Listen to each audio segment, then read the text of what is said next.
42. Early that morning, okay, I need to also help you grandchildren maybe realize that CJ is my dad. He changed his name 3 times in the book. So anyway, at this point, he's CJ, all right? Early that morning, CJ was rereading a letter he had received from the ministry headquarters. The paragraph he read stated, and then this is a quote actually from paperwork that was in my dad's file. We are sorry to inform you that due to the many restrictions our government has issued due to the war, we will not be able to issue health care benefits for you and your family this year. Talking mostly to himself, CJ muttered, in other words, no insurance to help with a hospital bill in March.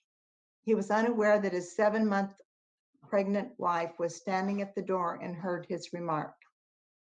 What will we do? She asked, startling him a bit. He paused. We will start with talking to God about it, CJ replied. I just read the passage from Matthew 6 this morning where Jesus says, but seek ye first the kingdom of God and his righteousness, and all these things shall be added unto you. Therefore, take no thought for the morrow. Can we stand on that request that we have no thought for tomorrow? CJ continued. As I see it, we spend our time seeking him and his will, and he will tell us what to do. The two of them knelt together and prayed. Helping Jean back to her feet, CJ said, just as we were praying, it occurred to me that I should ask Fred and Esther Bork in Billings. Let's have our breakfast first. They may not appreciate a phone call so early in the morning. Later that day, after CJ called the couple in Billings, he had a big grin on his face. Jean could tell that there must be good news. I don't know if you remember when we met the Borks the first time we went to Montana. Esther is a nurse at the Methodist Hospital there in Billings. She's at work right now, but Fred had some wonderful information for us. As a courtesy for pastors, the hospital does not charge for delivery as well as mama and new baby care. Fred also said we're welcome to stay with them near your due date, so we are right there when this baby decides to be born. As he ended his statement, he reached over, patting Jean's tummy. Jean had tears in her eyes as she replied, our gracious Heavenly Father, thank you. You meant what you said when you told us not to worry. Now we need to make some arrangements for Crean, CJ said. Should we ask Harold and Mary Lou Tannehill if Crean can stay with them while we're in Billings? We should tell them we anticipate being there from mid-March until 10 days after the baby is born. To save the cost of the phone bill, I'll write a quick note and mail it. That will give them time to think about a request instead of responding on the spot to a phone conversation. Harold Tannehill wrote back immediately, indicating Crean was welcome as long as the couple needed to be in Billings. Because of the war, it was impossible to plan a school visitation program that year. Car tires were the first product to be rationed. The ASSU, which is American Sunday School Union, the ministry that my parents were with, the headquarters asked their staff to limit their driving in order to save on the wear and tear of the tires that were on their cars. Most people thought that gasoline would not be far behind. On Sundays, CJ and Jean limited church attendance to visiting to those in the Lewistown area. Instead of his usual spring planning for school visitation, CJ spent more time thinking about the needs for the new campgrounds in anticipation of camp in July. So I'm going to read the beginning of some of the things about Lutana. Sorry, when I read fast, I just sometimes skip over things. I want to point out, so he's under January 15th in the first paragraph, he's talking to a man named Bert Allen. Bert Allen and his wife were actually from Odessa, Missouri, and we didn't know that until we were actually leaving Montana and going to Missouri. So that was kind of an interesting conversation that I inserted. The other thing is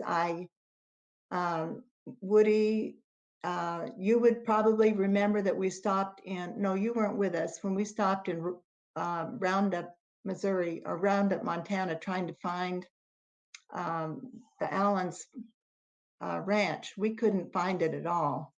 Tim, you should have remembered that. And they said, no, they'd never heard of Bert Allen. And in my dad's paperwork that I started digging through, I found a great big newspaper article that they had actually moved to Great Falls, and it was their celebration of their 60th anniversary. But also it told about how much property Bert Allen had. He bought just a little bit at the beginning, and then he would continue to be adding to it. When he actually sold that ranch, he had 5,000 acres there. It was just an incredible ranch size. So he was also the person that helped a lot with finances, as well as a lot of insight for how you actually grow things. I'm going to just move down to before Bert hung up, he asked CJ, that's like 2 paragraphs down. Before Bert hung up, he asked CJ if it would be all right to organize a group of farmers to spend a day in February cutting trees that Mr. Tannehill had donated from his ranch near Gage. The plan was to use the donated trees to build 6 12 by 14 size cabins. And any of you that have been on that property at the camp, you've seen those cabins. And when Woody and I were there 6 or 7 years ago, they have actually put a new roof on the cabins, but I was actually able to walk up and actually touch the cabins, and it just was really special for me. All righty. So I'm just going to look at the next page. It's March 13th, and that was actually the day that we were going to drive to Billings. And on March 24th, the next day is when I'm actually when my mom was in labor. But I'm going to move to page 157, where it's actually my birthday. Shortly after midnight, the doctor arrived and asked the exhausted father to move to the waiting room. An hour later, the doctor walked into the waiting room and woke up CJ. You have a new baby girl. She weighs 8 pounds and 7 ounces. Jean is still under sedation. You can go to the window of the baby nursery and a nurse will show you your daughter. Then I suggest you go home and get some sleep and come back during visiting hours this afternoon.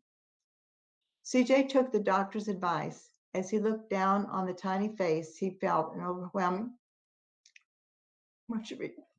He felt an overwhelming love for his second daughter. Walking out of the hospital into the crisp cold of the pre-dawn, his heart was heavy. Lord, you know Jean was set on a boy that she planned to name David. We don't even have a name for the child you gave us. I chose to trust the plan you had before this child was even conceived. CJ was not a man who cried easily, but tears were surfacing. Surprising himself, he smiled and said aloud, "Not a good time for tears. They are freezing to my face." I'm going to keep reading. I can try. Okay. March 26th. Before Esther, that was their place where they're staying. Before Esther left for work Thursday morning, she warned CJ that Jean would be emotional because she had been so set on having a boy. You also need to know the new mother's in our 4-bed recovery with very little privacy. I'll be praying for you. As CJ walked into the hospital that afternoon, he knew that he and Jean needed to discuss a name for their new baby. Lord, you're the one with purpose for our new daughter. Please give us your name for our child, and please bring peace and emotional healing to Jean. Leaning over the bed, CJ kissed his wife. How are you doing today? She asked. Go ahead. Jean's eyes filled with tears. We didn't get a boy. CJ was glad Esther's comments earlier that morning had prepared him. God is the one who plans all of our children. He chose this child to be a girl. Jean began to sob. CJ began to silently pray. Lord, I have no idea what to do or say. He paused, leaned over toward Jean. He quietly said, when I saw our daughter in the nursery, I know that God has a purpose and plan for our child. We are the parents who raised this child to carry out his plan, and he gives us the privilege of naming her. Jean's demeanor softened. You can name her. What are some special women that you know? Maybe our newborn child could be named after one of them. Would you like to name her after your mother? CJ asked, trying his hardest to keep his wife involved in naming their newborn daughter. It would bring up so many painful memories to give her my mother's name. If I hadn't gone to the kitchen for the tea and left her alone, maybe she wouldn't have died. Jean began to sob uncontrollably. A nurse in the hallway heard Jean crying and came into the room. Mr. Jantz, you should probably leave. Jean needs quiet rest to recover from the birth of the child yesterday. The bewildered new father prayed silently as he walked out of the hospital. Please bring your peace to me and to Jean. Later that evening, as CJ ate the evening meal with Esther and Fred, he shared what had happened in the hospital that day. It sounds like Jean wants you to choose the name, Fred reminded CJ. What are the names of some of the women in your family? Maybe one of your sisters? You can go ahead. Early the next morning, CJ sat with his Bible open. His thoughts went back to the day that Jean received the rejection letter from the Mennonite board. The two women who comforted her were his sister Lena and their mutual friend Marjorie Cleveland. Thinking to himself, I think the baby's name should bring back good memories to Jean. Margie was such a good friend to both of us, and I have always liked her name. Then in prayer, he said, Lord, if this is the name you picked out for our baby, please give Jean joy. Can I interrupt for a second? Because John also knows Marjorie. Marjorie was Marjorie Margie Miles. Miles, and she was here at our house one day, and you hid her cane when she was actually getting ready to get up and leave because you didn't want her to go. You fell in love with her too. She also came out to LA when my mom was very ill with cancer and helped take care of my mom, which was very special to me because as the daughter, I was the primary caregiver for my mom. And I really enjoyed Margie being there. She was a very, very sweet, loving, kind person with a beautiful smile and a sweet, warm, and loving laugh. And just to be around her, you just automatically felt loved and encouraged. And she was just a really easy person to talk to. She went to work she got married and went to work, and she was at University of Missouri. So when I was at University of Missouri, when I needed a little bit of mom love, I would go to her office and sit and chat with her for a few minutes. So Marjorie Cleveland Miles really went, is part of this story in general. Yeah. Okay, you go ahead. Okay. CJ felt peace as he walked into the hospital that afternoon. After giving Jean a kiss, he sat down beside her bed with a big grin on his face. Marjorie Cleveland was such a good friend of both of us in Bible college. How would you like to name our little girl after her? CJ was pleasantly surprised when Jean broke into a big smile. I like it, she said. What do you think would be a good middle name? How about, he paused, how about Anne? The next 10 days, CJ did a lot of planning for work to be done at the camp, as well as continued his routine of going to the Tanny Hills home in the morning to have lunch with Crean. His afternoon commitment was to see Jean at the hospital. He managed to start writing a newsletter to be sent when the family got back to Lewistown, which included information about their new baby girl who was named Marjorie Ann. That letter was also mailed to Marjorie Cleveland Miles, who was then living in Iowa. And so my middle name is also Ann, and I also gave Bethlehem the middle name Ann to kind of continue that family name. The other thing about Marjorie Miles is that she was actually a classmate of my dad's, and they graduated from Northwestern Bible College together at the same time. April 6th. The day after Easter, CJ had an early breakfast with Fred and Esther. I can't thank you enough for your hospitality while we've been here in Billings. Fred reminded CJ that the family was welcome anytime. It was a joy to have you here. We'll be praying for you as you travel back to Lewistown this afternoon. Mid-morning, CJ went to the hospital to pick Jean and Marjorie up. Their next stop was to go to Tanny Hill home. Mary Lou called and said she'd have lunch ready for us when we stopped to pick up Crean, CJ told Jean. She nodded with approval, but seemed emotionally drained. As she walked over to open the front door, Mary Lou said, Crean, I think your parents are here with your new baby sister. With anticipation and a smile on her face, Crean stood just behind Mary Lou as she opened the door. Jean and CJ walked in and seated themselves. Corinne moved from her hiding place and followed right behind CJ, who was carrying the new member of the family. Standing beside him, she waited breathlessly for her first peek at her baby sister. Just as the blanket was opened, Marjorie opened her eyes. "She smiled at me," was Corinne's first comment. I don't know if you remember that, Corinne, but I thought that was a good thing to put in. Later that afternoon, they left Billings and headed back toward Lewistown.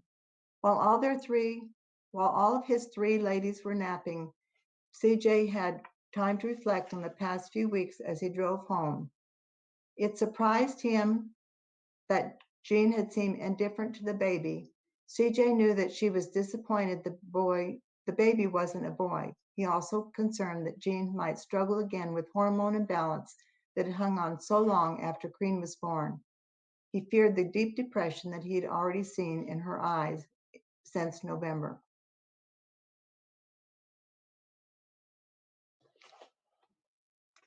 Oh, then I'm going to turn the page because it's another letter from the ministry.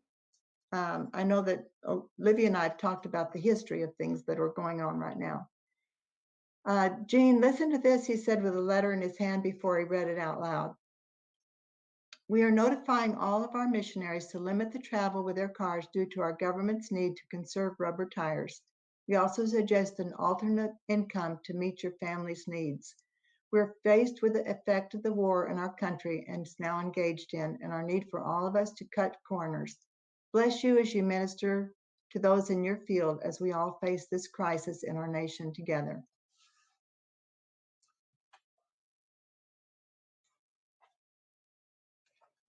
If you turn to May 8th, the next page, we'll read 2 or 3 paragraphs here that I think will be fun for all of you.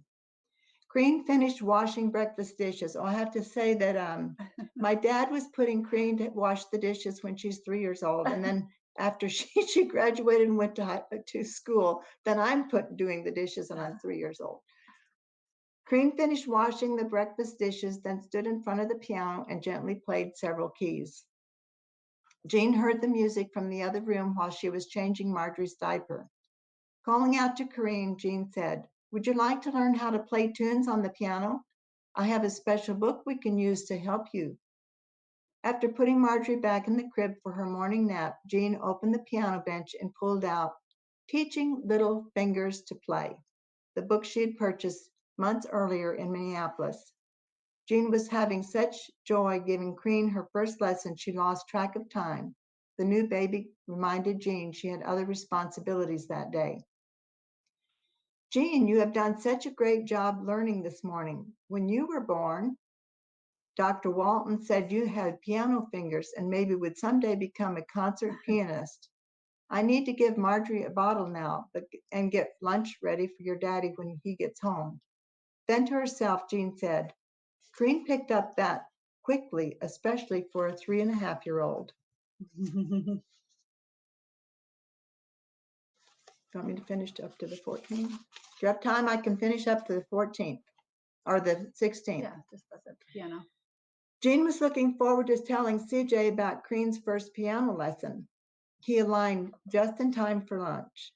After their luncheon prayer, Corinne said, "Daddy, do you want to know what I did this morning?" He glanced first at Jean to see her reaction to the question. Jean smiled as he replied for a moment. "What did you do?" "Mother taught me how to play the piano. Do you want to hear my song?" Again, CJ glanced at Jean a bit surprised. "Why, of course," he replied. Corinne slid off her seat at the table and scurried over to the piano bench where she had been sitting on that morning. Opening the big red book, she proudly proclaimed, "And I can sing it too."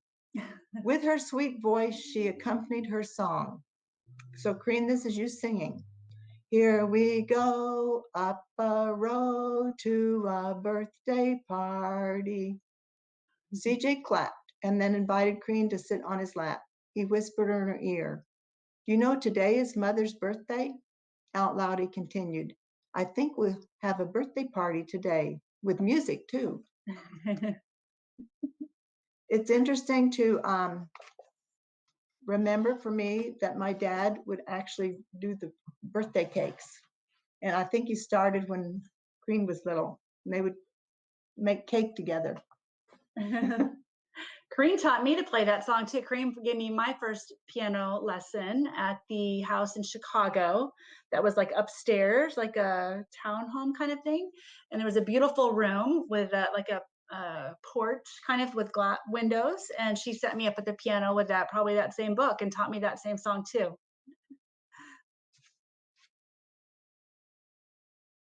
Do you want to? So I guess, should we have this be the end for everybody, and then you can continue talking with Corinne if you want? She's sleeping. No, half the she's not. time, She's awake. part of the Yeah, time. yeah. I hear Olivia saying something. Well, they need to. So if you guys want to, we'll kind of conclude this now. Thank you so much for joining. But if you want to say anything else, feel free. And